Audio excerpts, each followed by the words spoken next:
there, friend. It's Coach Kelsa. I wanted to record a quick intro. Listen, episode 82 and 83 are really good, but they were recorded and published before everything started going down with the coronavirus. We decided to keep them as scheduled, but we didn't want you to think we were being insensitive. So we are also working on an episode specifically around the financial strategies that you can employ, additional resources that are available to you right now due to everything that's going on, and really ways to stay grounded and save money because of the coronavirus. So just know that episode is coming out. But for now, here is episode 82 and 83. We hope you enjoy. Hey, everyone. It's Coach Kelsa here.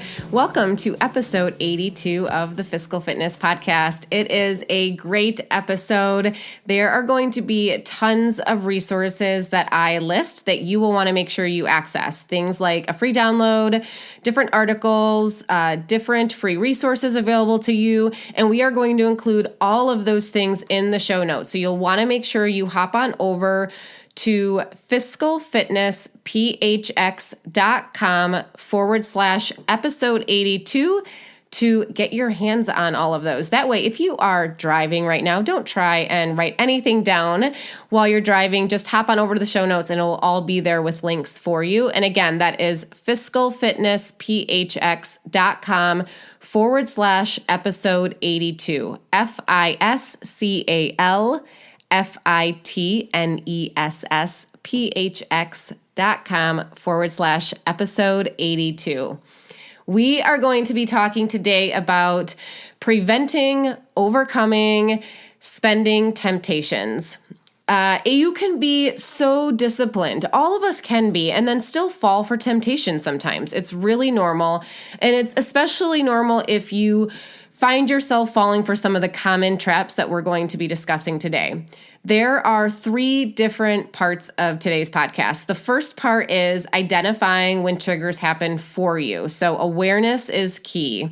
Second is preventing those temptations from tripping you up in the future. And we're going to share 13 ways that we think you can reduce the chance of these temptations even being present for you. That way you can prevent them from happening going forward. And then part 3 of this is going to be all about having a backup plan of free activities that you can enjoy instead of spending money. That way, if you are finding yourself tempted, you already know kind of what you're going to fall back to, right? So, like I said, we've got a lot to cover today. And the first thing that we want to do is start with the trigger that causes a poor choice. So, and that is essentially what a trigger is it causes you to make a decision and then maybe later you experience some buyer's remorse, or it has caused you to not be able to save as aggressively as what you were hoping to, or not put quite as much towards your goals. And later you're kind of like, oh, I don't know if I should have done that, but it was maybe a very fast sort of temptation and something you decided very quickly.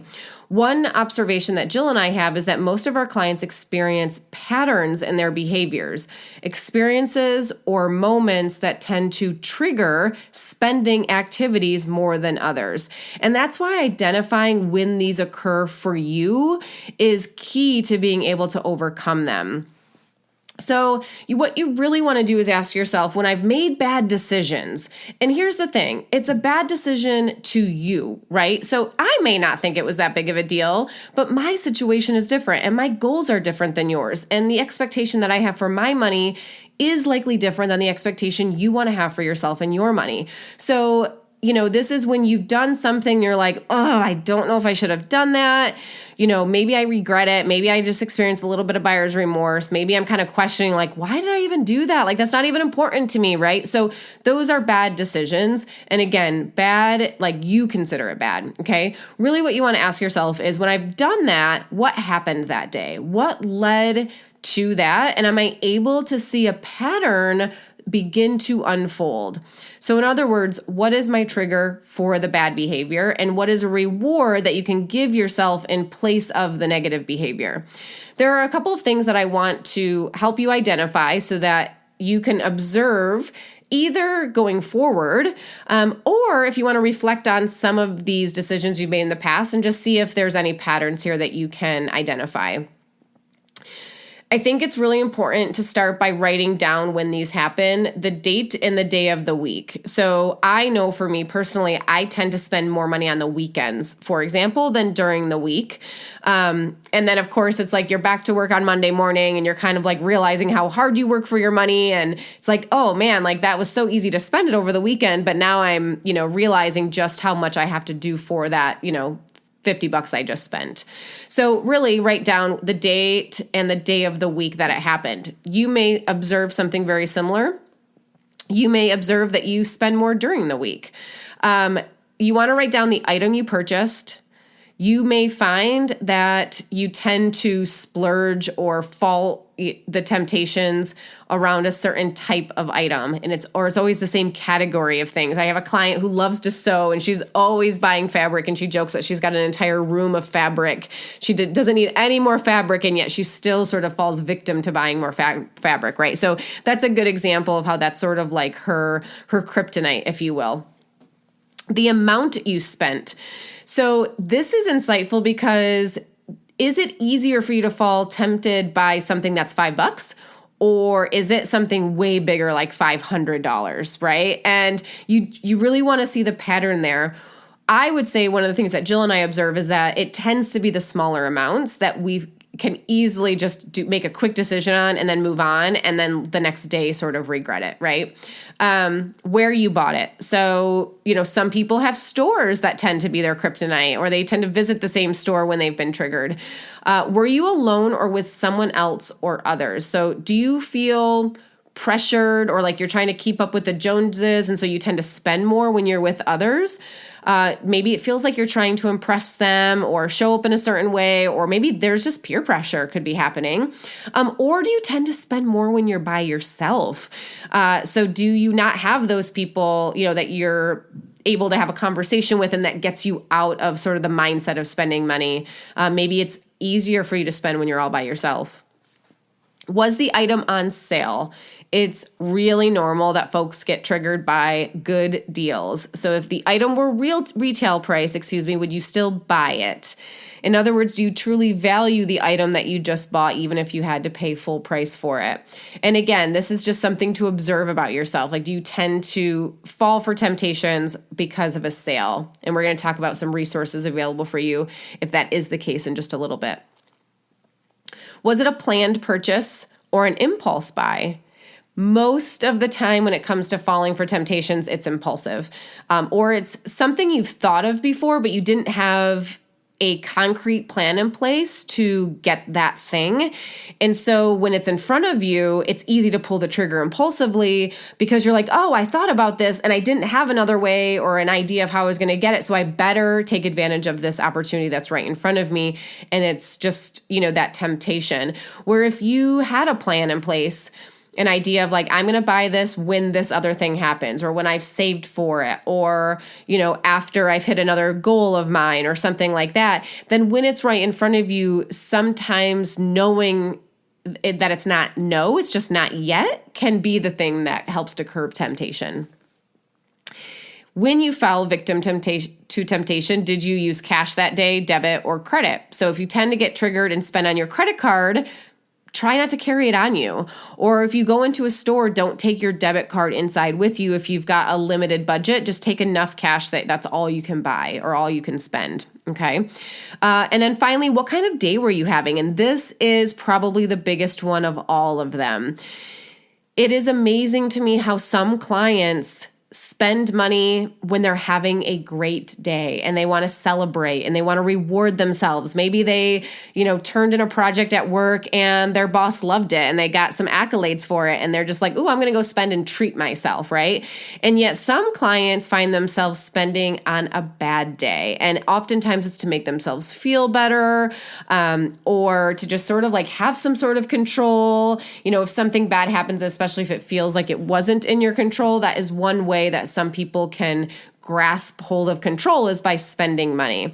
Another time is when someone's bored. So they're just truly bored, or they're lonely and they're like, I have nothing to do. I don't know what I want to do with my day, but I want to get out of the house, let's say. Or it's my lunch hour at work and I already ate my lunch, let's say, and I've still got time to kill, and I don't really want to sit around in the lunchroom or the break room, so I'll just go walk around Target, right? So do you tend to shop in order to keep busy or pass the time?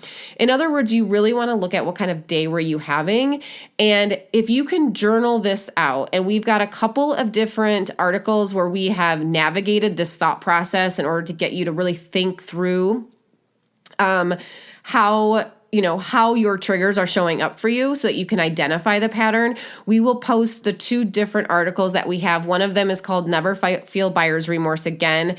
And then the other one is Spending Triggers, Why They Happen, and How to Identify Yours. These are blog articles on our website. We will link to them in the show notes, and it will really dive into this more. But your goal is first and foremost to identify when are your triggers happening for you, and that way you can work to prevent them. If you know that you tend to spend money when you're with a bunch of other people, limit the amount of money you have on you. Don't take your credit card that day. Find an accountability partner, maybe a girlfriend that's going to be with you, and say, hey, I tend to do this. Will you hold me accountable to not doing it, right? Like, stay by my side and tell me no. Here's my credit card, hold on to this for me and don't give it back to me till we're out of the store or something like that, right? So, once you know, then you'll be able to better tackle it. So the second thing we want to cover are 13 ways to curb the temptations in front of you. So identifying when they're happening for you is the first thing. But then the second piece of that is that we are often faced with temptations on a regular basis, so much so that they become a normal part of our day that we don't even realize that they are temptations anymore. That the purpose of this thing in front of us, this commercial or, any number of things, is to get us to spend money. And we want to work to turn those off or curb our reaction to them as best as possible. And I'm going to cover 13 ways that you can do that now. The first is to stop comparing yourself to others. And I know that is easier said than done. There's a beautiful quote that comparison is the thief of joy. And I do believe that. I can feel so proud of something that I've created, let's say in the business. And then sometimes I see someone else's creation, and I'm like, oh, why didn't I think to do that? Or, oh, look at their branding is so beautiful. And, and I have people say the same thing about our things and our branding and our creations. And it's simply because I'm comparing theirs to mine, right? So what's important to other people, a friend or a colleague or a family member, may not be of value to you. And really working hard to identify, here's what's important to me and here's what I'm willing to spend my money on. And it is okay that they want to spend their money on something different. That doesn't mean that I should want to too. And a really good example for me is cars. I've talked about this before on a podcast. I'm not a car girl. There was a kind of a joke, and I've been picked on a couple times for this, where I got into a friend's car. And I want to say it was like a Porsche or something. See, I don't even remember. And I guess I made a comment about it, saying it was a different kind of car. And they were like, oh my God, kind of laughing at me. Like, Kelsa definitely does not know her cars. I think I thought it was like a BMW or something. I don't even know what it was. See, this is where it's such a bad example, because I'm not a car person. I can't even tell you how this whole story played out, where I got picked on because I truly had no idea what kind of car I had just sat in.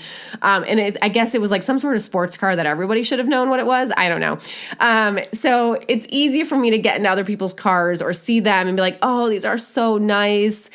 And then I just sort of have to remind myself, like, I really don't care really what kind of car I drive. We drive very little. And so I'm good with our car. It's just not something that is really an important expenditure for me personally. So number 1, stop comparing yourself to others. Number 2, make a top 3 list. Write down 3 things you want. If an item doesn't occupy one of those coveted 3 spots, don't buy it, not until it makes the cut.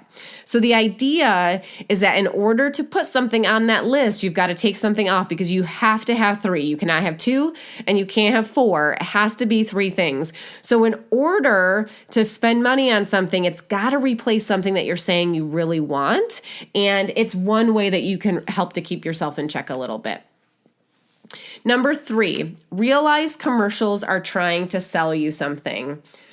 Their entire job is to entice you and lure you in. Hook, line, and sinker. Don't fall for it. Try to fast forward or skip commercials if that's possible. Get up and do something active, such as a quick chore or refilling your drink or checking the mail instead of sitting through a commercial break. And this works if you're listening to a podcast or if you're watching, TV. You can very quickly, the getting moving will help you to kind of take a break from whatever you're listening to. So that's one way that you can do that. Episode 56 of this podcast, which is part 4 of the Cognitive Biases series, we recorded that and it covers this topic more in depth. So you'll definitely want to check that out if you find that through doing the first part of this episode, where you try to identify and become more aware of what your triggers are. If you find that commercials, you tend to fall for those, it will help you to understand how you are being marketed to specifically, and also how that's affecting the way you think, the way you feel, and ultimately the way you spend your money. So that is episode 56, part 4 of the Cognitive Biases series. And again, we're going to link to all of these in the show notes. So if you are finding commercials tend to be your kryptonite, check out episode 56. Number 4, cancel the store alert emails you receive. A 25% off coupon. Ooh, fancy. A 24-hour only sale. You better hurry. And if not for that email, you probably wouldn't have even thought of that store or the items that they're selling. It is incredibly likely that by not receiving that 25% off coupon, you'll spend much less, saving more than the coupon is going to save you anyway. So you are better off without it. Out of sight, out of mind. Turn them off. There is a resource that you can check out, which is unroll.me. And again, we'll link to this in the show notes as well, unroll.me, which helps you unsubscribe to a bunch of email subscriptions all at one time in a pretty efficient way. So, and it can be anything from just newsletters you get that you no longer want to receive. Of course, ours is not on your list of things you want to unsubscribe to, I'm sure. No, I'm just kidding. But it can be, store coupon emails, old things that you signed up one time and you just forget, and you have all these spam emails coming in. Unroll.me can really help you with that. Number 5, get an accountability partner. So find someone who knows how important your financial goals are to you and what challenges you struggle with. Really important that this person understands and cares about your financial goals almost as much as you, okay? This cannot be the type of friend that, just tells you what you want to hear, okay? Whenever you are tempted, I want you to pick up the phone. And this person's job is to talk you off the ledge. So you're not allowed to get mad when they tell you, no, you can't buy this one thing. And here's the thing. Even if you get mad, this person shouldn't care. If they care that you're mad at them for doing what it is that you want them to do for you, then they probably aren't going to work out to be a great accountability partner long term, okay? Episode 43 of our podcast dives into the role of a financial coach a bit more and really explains how we serve as an accountability partner for our clients. I will also say, and I just want to take a little side note here, when you have a friend who acts as an accountability partner, it is super normal that these start off strong and then tend to flicker out over time. And this doesn't have to be just an accountability partner for money. If you've got a business and you meet with somebody as your accountability partner for business goals or getting work done in your business or accomplishing a big project or something like that, or for your health or for your fitness, like a workout partner, it is super normal that most accountability partners, when it is not a professional relationship, tend to be temporary or have short-term benefits that you will likely experience, but then the chapter sort of ends, right? They tend to run their course. Most do. So if you find yourself in that cycle where you have an accountability partner and it works for a while and then it just sort of stops working, know that that is normal and it's simply time to find a new accountability partner, okay? It's really normal that they start off strong oftentimes. Everyone's holding each other accountable. You really care care about making that person proud or, checking in with them and telling them that you accomplished your list and all of that. And then after a while, we test that in very subtle ways. Like I'm going to accomplish 9 out of 10 things. And if they don't press me on that, then the next time it's going to be 8 out of 10. And then after a while, it just sort of stops working and it fizzles out. Very, very normal. Try not to get overly frustrated with that. And know that it's not unique to you. That's a very normal thing, but just also why it's important to have like that professional partner with your finances, somebody that, their job is to hold you accountable because they're never going to falter for you. It's what they do and it's the role they play, and you've hired them to play that role. Number 6, practice 1 to 2. So for every item you buy unplanned, you must give up 2 other items. So if your, kryptonite is a pair of shoes, let's say, and if you buy another pair of shoes, you must sell or donate 2 pairs that are sitting in your closet. It cannot be 1-to-1. It has to be that there's a bit more pain or sacrifice versus the gain. So you're gaining 1 pair of shoes, but you have to give up 2 pairs of shoes. The reason this can work really well is that oftentimes our temptations are something that we actually have plenty of and we don't really need any more of. Like take that client that loves fabric. In order for her to buy 1 thing of fabric, she'd have to give up 2. That's probably really easy for her to do in the sense that she has plenty of fabric. And it helps to purge things. It helps to declutter. And like I said, this tends to be the category where we overspend or we have way too much of anyway. It's a consumption thing. And so we really want to practice eliminating those things and the cost. So giving up 2 things is more than what we gain. So buying 1 thing. Number 7, ladies, stay out of Target. I say Target, but the reality is to steer clear of your favorite store, whether that's Best Buy, Kohl's, Nordstrom's, maybe a sporting goods store. Maybe you like Lululemon. Maybe you love shoes and you love going to DSW. Really, again, back to that first part of this episode, like if you find that you tend to get triggered when you're in a certain store because they've got the best deals or they just know it's kind of like, you just feel like a different person when you're in there, you really want to stay out of that store. This is where, sending somebody to go in for you and buy something, or I love the fact now that you can buy something online and go pick it up in the store because oftentimes you don't even have to go walk through the store. So Target's a great example. You could, their pickup is right in the front, typically in the customer service area, which is in the front of the store oftentimes. And you just walk in, you buy the thing that you had planned to buy or that you bought online, and you don't have to go browsing through the store and be tempted by all the things that are, just so fun to buy, right? But then later we regret them. Another thing, that I like to think about too is I don't take my kids with me whenever possible into stores. I tend to either be rushed if they're, cranky or if, they're just needing a lot of me, then my own attention is being diverted and I probably just want to hurry up and get out of the store or, any number of things. And I'm just not going to be as sane or logical or reasonable in my decision making at that point. And so it might be just just stick in the cart, whatever sort of thing. And then even if they're in a good mood, I find that it's Carmen, you want a new sparkly nail polish, it's $2. Okay. And it's we're having fun and it's cute. And it's not to say that you can't ever do that. Right. So I don't want this to be, that you abstain from these things all of the time. But if you find that it's a recurring pattern for you and you've got goals that you are not able to achieve financially, then chances are these things, aren't worth it. So that's really what you're looking at there. Number 8, practice delayed gratification.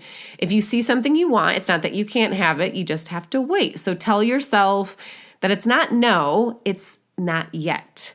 Force yourself to put it off for 1 pay period or 1 month. Set a date and say, if I still want it on this date, I'll come back and get it. When that time comes, you'll either still want the item and so you go and buy it, or you've forgotten all about it and already moved on and you have more money in your pocket as a result. So that is the beautiful thing, is that if you're still thinking about it, you can go buy it. But if you're not, you're not missing out on anything. Number 9, surround yourself with a positive message. Read articles, blog posts, read books, listen to podcasts that really help you to reinforce the message of long-term savings, your future, making good decisions around money, why it's important to care, why this is a good thing for you, and really continuously try to stay present to that. It's easy if you're surrounding yourself with a bunch of people who are spending money on things you don't care about. It can be really enticing to kind of fall in line with that. And it's important to surround yourself with the message that you're trying to reinforce. I have found this to be really helpful for me around making good food choices. So not eating a lot of junk food and that kind of thing. I find that if I listen to a podcast episode once a week or so, around health or, hacking the body and like those types of topics, it's so much easier for me during the week to stay present to my health goals and my weight goals and that kind of thing. It's when I go through a length of time, maybe a month where I'm not staying present to the message, it gets harder and harder and harder for me to stay motivated through it. I hope that this podcast, our blog, our newsletter serves as a really positive reminder for you. I hope that you feel it reinforces what you're trying to do with your money, and not because you're perfect. I'm not perfect. None of us are. But because it helps you to get right back on, and reinforce those goals whenever you need to, if you ever fall off the wagon, sort of thing. So I hope that this has been a wonderful podcast for you to tune into. And thank you for being one of our listeners. All right, that was number 9. Surround yourself with a positive message. Number 10, leave yourself a wallet reminder. I will never be surprised by how many people this works for. So if you haven't done this, or if it seems really simple, and you're maybe dismissing it a little bit, I'm going to challenge you to try it, because I get that feeling from some clients. They're like, yeah, okay, yeah, sure, Kelsa. Like, kind of like look at me like I'm crazy when I recommend this. And then they do it and it totally works for them. Okay. So what the idea here is to print a picture of your bigger goal. Maybe it's a new house. Maybe it's more in savings. Maybe it's a specific number you're shooting for that you would love to see in your emergency fund.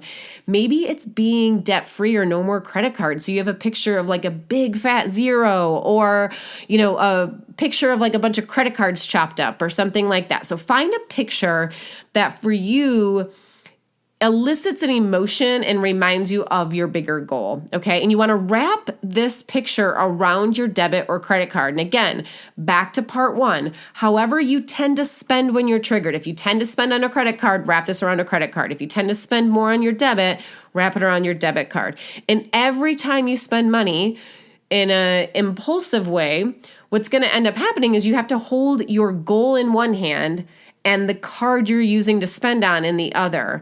And what a powerful reminder of the consequences of our choices, that it is one or the other right now. I'm either going to put this money towards my goal, or I am going to spend on this thing that I'm about to buy.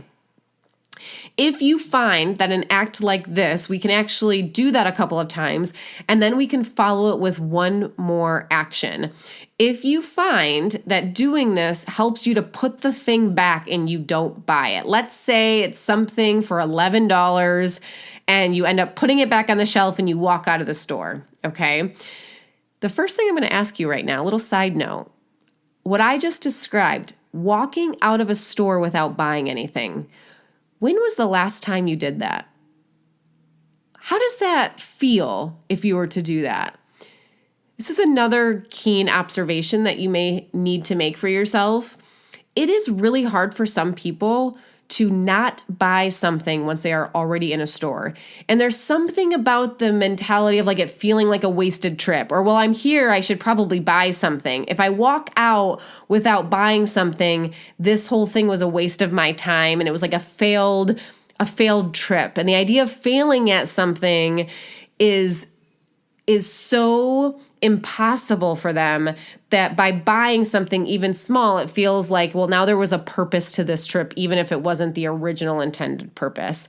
So if you can't remember the last time you walked out of a store without buying something, it might be a really good experiment to do, okay? So anyway, back to this wallet reminder. So let's say you find that you put it back. So that means this works for you, right? It's a really good activity for you is to have this picture wrapped around your card. So you put the thing back. If it was $11 that you were going to spend, right then in the store, if you can, pull up your bank app on your phone and put $11 to your goal. It is a really great way to reinforce the choice you just made. So what you do is you experience the negative consequence of putting the book back, and I'm using the example of a book, but it could be anything, a pair of shoes, a movie, a video game, sports equipment, you name it, right? So I'm going to put this thing back and I'm feeling the pain of that. So what I'm going to do is reward myself and remind myself why that is worth it to me. And I'm going to take $11 right now and put it towards my goal immediately because that is what I've just done for myself. And that following action of actually putting the money towards your goal can be so powerful, and it will help to reinforce those choices going forward. You'll actually leave feeling really proud, excited, like, yes, I just did that. I'm so proud of myself, as opposed to like, oh, I just put that back and it was really hard and now I'm walking out, but I still want it and I'm still thinking about it and it's really hard, but I'm going to keep walking in a straight line out to my car, right? So it can really help to reframe that entire activity. So that was number 10, is to leave yourself that wallet reminder in a picture. Number 11, get on a realistic budget. So the key term here, of course, is realistic, which means one that allows you some flexibility. We believe at Fiscal Fitness that flexibility and choices within structure is really the best kind of budget. We don't believe, you guys, if you've been listening to this podcast for a while, you probably know this, we don't believe in tracking every single dollar. Most people won't do that long term. So we want there to be some structure, but we also want it to be where there's flexibility and a fluid nature to your money inside of that structure. So if you love wine, your budget should include a little bit of spending money for wine because it's probably going to happen. Another great resource here is Gretchen Rubin, her podcast, The Happier Project, or Happier, I think. And she has a book and a website and everything. She talks a lot about being an abstainer or a moderator. So do you need to abstain from something entirely if you know you want it, but you shouldn't have it? Or do you tend to do things in moderation? And when it comes to money, most of our clients are moderators in the sense where they want some of that, but they just don't want to go crazy on that thing. And it's okay to do it a little bit or spend a little bit as long as I'm reaching my goals, sort of thing. It's not that I can't have it at all and I want to sacrifice to the nth degree and not spend any money on anything that's considered frivolous and that kind of thing. It's, in other words, it's like, do it, but let's have a plan in place for doing it. Okay. Another resource on budgeting is episode 72 of our podcast, 7 things you've tried that are simply not working. So if you feel like maybe your budget is sometimes okay and sometimes not, maybe it's not because you don't even have a budget. Maybe it feels like it's not completely realistic and you're just not sure how to get it realistic. You might want to check out episode 72 and it will really help you with, budgeting in general. We also have on our website the How to Budget Guide right in the top menu, but we'll also link to that as well. Number 12, know what's really important to you. So this is a deeper question than simply what makes you happy. New shoes can make you happy, or going out to eat may be convenient, but do they really bring you fulfillment and satisfaction? What do you really care about? What do you cherish? What do you value? And that answering that question and then putting your money behind those things is really important. And if you're putting your money behind those things, all those other temptations become so much sillier in concept. It's like, oh yeah, I don't really need that because what's more important to me is this thing over here. It's easier to not care what other people spend their money on. Back to number 1, not comparing yourself to others. it's easier to not really care what anyone else is doing when you feel so proud and confident in what you are choosing to do with your money and knowing that that is right for you. Okay, so knowing what's important to you is key to conquering temptations. And last but not least, number 13, appreciate what you have. Once you begin to value what you have, you will likely want for less. Once you appreciate the things you can already spend money on, or the things you've already purchased in the past, fewer things will actually catch your eye, and your level of contentment will oftentimes skyrocket. So I'm going to recap these really quickly. Number one, stop comparing yourself to others. Number 2, make a top 3 list. Number 3, realize commercials are trying to sell you something. Number 4, cancel the store alert emails you receive. Number 5, get an accountability partner. Number 6, practice 1 for 2. That's where you buy one thing and eliminate 2 things. Ladies, stay out of Target. That is a bit of discrimination there. So whatever store is your vice, men, women, kids, whatever it is, wherever you tend to spend the most money or fall for temptation the most, stay out of it. Costco maybe, right? Whatever it is for you. Number 8, practice delayed gratification. Number 9, surround yourself with a positive message. Number 10, leave yourself a wallet reminder. Number 11, get on a realistic budget. Number 12, know what's really important to you. And number 13, appreciate what you have. I wanted to share really quickly before we move on to the third part of this episode, what do Jill and I do? So out of these things, what have we found that works for us? So I personally have turned off all email coupons, and I'll just search online if I need to buy something from somewhere, and I'm much less tempted as a result. I also find myself much more excited and engaged when I'm surrounding myself with others who are staying the course too. Even if their path is different than mine, their end goals are different than mine, if I can see that they are making those hard decisions for their future or for their own value system, even if those things are different from mine, it encourages me to do the same thing. Where when I'm surrounding myself with people who are on a spending frenzy or, don't care what they're doing with their money, it can be really easy for me to fall into that mindset as well. I find myself equally disengaged when I'm around others who don't operate the same way that I want to be operating. So I really try hard to make sure that I'm around like-minded people. Finally, I do sometimes get curious about things like moving to a bigger house or getting a nicer car, like I was saying.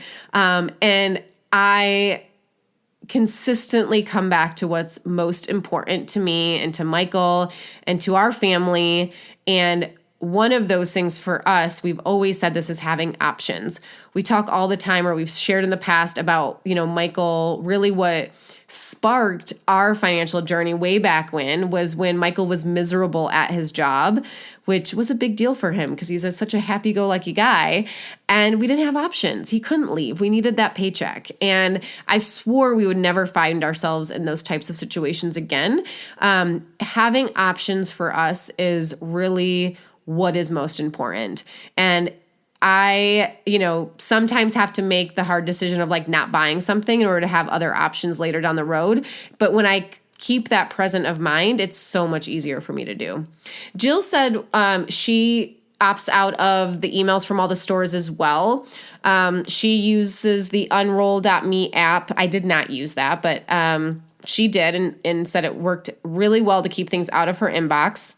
She also uses certain discount programs on her computer. So when she wants to shop and still feel confident that she's getting a good deal, she'll make sure that she's not feeling tempted by using some of these apps. So episode 76 of our podcast, Jill dove into things like Camel, Camel, Camel and the Honey app and some of these other options, like how they work, how they help you to save money. So be sure to check out episode 76 if you're not aware of what those things are and if you're doing a lot of online shopping. And again, I will link to that episode in the show notes as well. Jill also loves to play a game with herself, which is she tells herself one more day. So this is how she practices the delayed gratification that we discussed.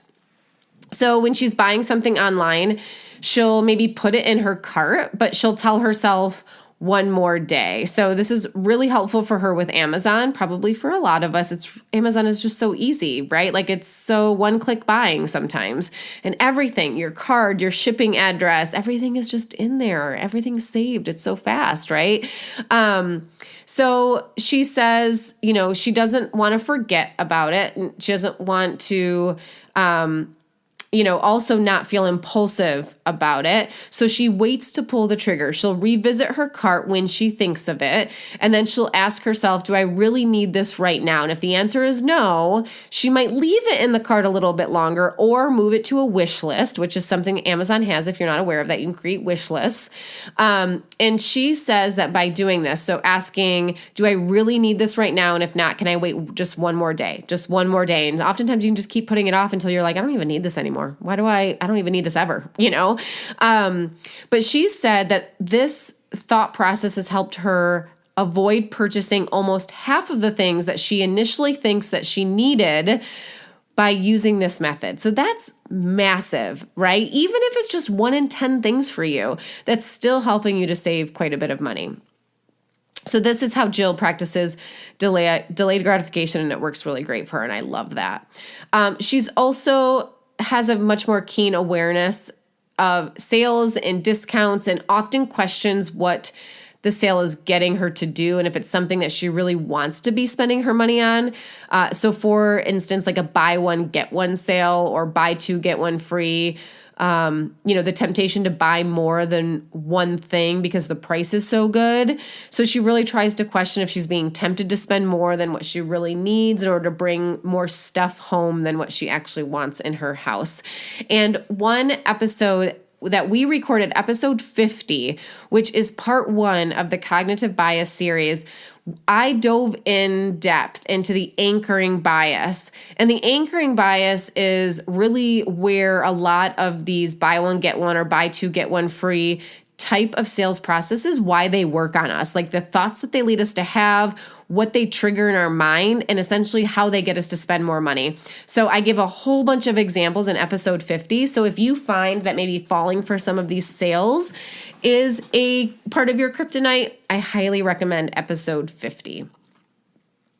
So part 1, we dove into helping you identify or giving you a structure around identifying when you're triggered.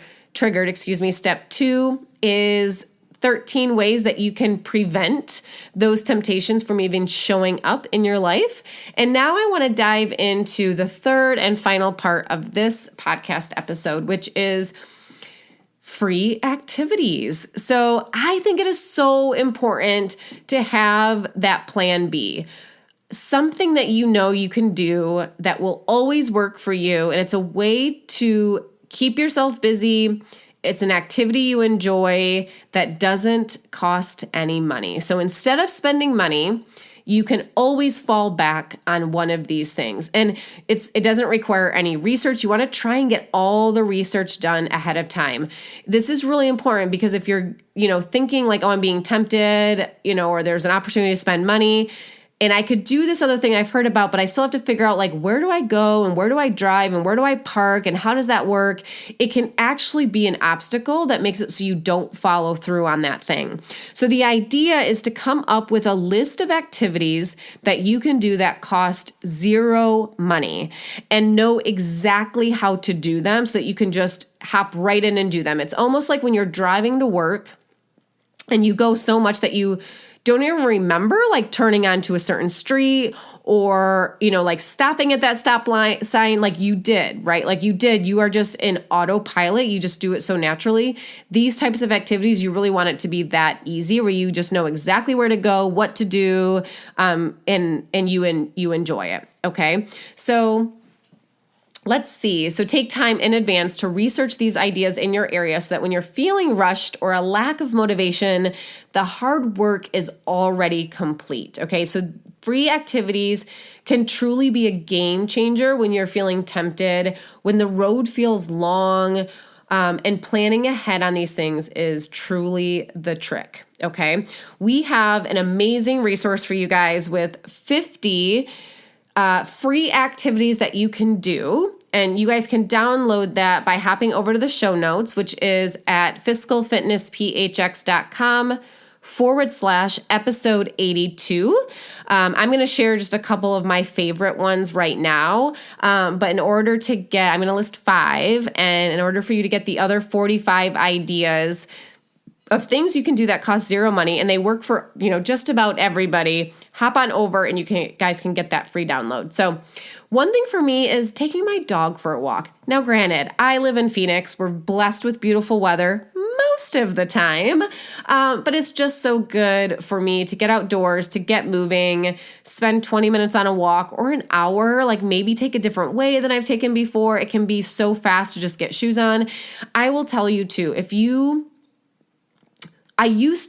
like this is how I used to be. I would be dressed in, let's say, jeans or, a nice blouse and like maybe a cute pair of flats. Ladies, maybe I'm talking to you a little bit more. And I used to think like, well, in order to go for a walk, I've got to change my outfit. I need to put on like workout attire and put tennis shoes on. And I sort of just stopped worrying about that. Like I will just put on a pair of tennis shoes and I'll have a pair of jeans on and a nice blouse. And it maybe looks a little silly, but chances are I'm just heading out for a quick 20-minute walk anyway. I find that this is really helpful for me to regain some energy. If I have a long day of meetings, let's say I'm in my office all day, it's really great. I maybe have a 15-minute break. I'll just go do a quick lap around our neighborhood, around our block, that kind of thing. And it can be so helpful. So if you find one of the things that's stopping you is like the whole act of like changing our clothes, and then coming back and then needing to change our clothes back into whatever we were wearing, I give you permission to scrap that idea. You don't need to. Just go for a walk in your blouse. It'll look great. It's fine. Doesn't matter. So taking my dog for a walk or just going for a walk, calling a friend and chatting on the phone. Yes, our phones can actually be used for talking on them. I know that sounds crazy. It's sort of like a dying art form, I feel like, and yet I love doing it. I love just picking up the phone, calling my sister, calling one of my girlfriends, and just saying, what's new with you today? What's going on? And just, for lack of a better term, shooting the shit a little bit for a little, 10, 15 minutes. I feel true satisfaction. I feel fulfilled. My heart feels full after I have done that. And there is nothing that I can buy that can make me feel that way. It is amazing to me how the true human connection can feel. So I highly recommend that. And it is so easy. It's so fast. You can be anywhere while you're doing it. Highly recommend it. I like playing cards, solitaire if I'm the only here by myself, and I'll just grab a deck of cards and play solitaire. Or I like just kind of shuffling a deck of cards sometimes. You can also, if you've got people around, ask them to play with you, maybe rummy or something like that. So just playing cards, completing a puzzle. We are a big puzzle family. And so we'll talk about that in just a second. Watching a TED Talk. I actually love this one too. So one, I feel inspired. I feel motivated. I feel like the world is just full of good people after I listen to a TED Talk or watch it. They're usually really easy to find. They're well done. And I learn something new in the process oftentimes of listening. So that is one of my favorite things to do instead of spending money. Exploring my city's downtown. This is probably easy for me being in a big city. So for some of you listening, if you're in, sort of a small town, this may not be that big of an option for you. You could maybe, sort of explore your downtown in 2 minutes or something. But, Phoenix has a bunch of downtowns, like a bunch of different areas that would be considered sort of like their own little pocket. And I can drive to one and they're always just forever changing sometimes, it seems like. And I just walk around outside and I kind of window shop. I try not to go into any stores when I do this because, again, that kind of negates the purpose of doing this in order to not spend money. But I will, park my car. Sometimes you do have to pay, put a few coins in a meter or something, pay a few bucks. But not always, just depends on if you can find some free parking or what city you live in. But and just walk around and check out the different sculptures or the different fountains or, the different, oftentimes stores will have art outside of, on their sidewalk or something like that. So I just really enjoy doing that. Sometimes just sitting, if they've got a bench, I'll just sit and people watch. So again, to get some more ideas of things that you can do that cost $0, hop on over to fiscalfitnesspHX.com/episode 82. I shared some of my favorite ones. I'm going to share with you some of Jill's favorite ones really quickly. Jill also really loves getting outdoors, just like me. She loves to go hiking, and we are very blessed to live in a place where we can do this more months than not, and where we've got lots of trails and lots of places we can go hiking right inside the city. It's a great way to get some exercise and to get outside. She also likes to take the dog for a walk around her neighborhood, go on bike rides, or takes the kids to the park. Some things that she likes to do with the kids is just throw around a football or a baseball, play paddleball, which I don't even know what paddleball is. I should probably know what that is, but I don't. Or take a loaf of bread to the park with a pond and feed the ducks. That is something that my kids love to do as well. And so that can be really fun. She also likes to play games at home as a family. So board games, card games, dominoes, puzzles. And then finally, Jill loves to cook, and she loves that her kids find it fun and they like to join in as well. So maybe that is something that you love to do. I've been very open on this podcast before. I do not enjoy cooking at all.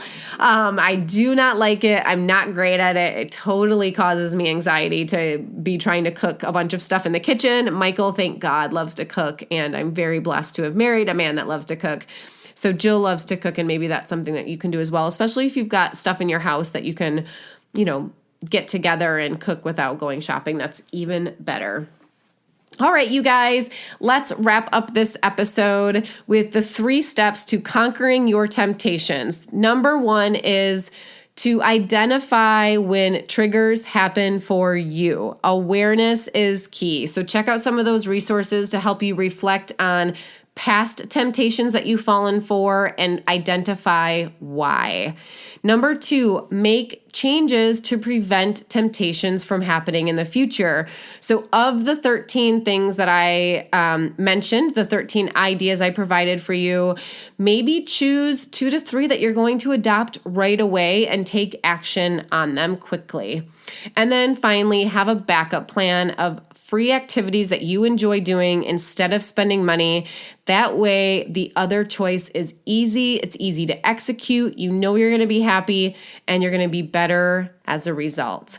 Thank you so much for tuning into this episode, and I will catch you guys on the next one. Bye, everybody. If you would like more information about how we can help you take the stress out of money with one-on-one financial coaching, please check out our website, www.fiscalfitnesspHX.com. And please join our private Facebook group by going to facebook.com/groups/fiscalfitnessmoney. And if you have a passion for personal finance and are interested in helping others take the stress out of money by becoming a financial coach, check out our financial coach training program at www.financialcoachacademy.com and join our free Facebook group by searching Facebook for Financial Coaches Unite. We'll see you on the next episode of the Fiscal Fitness Podcast, where we'll help the world take the stress out of money.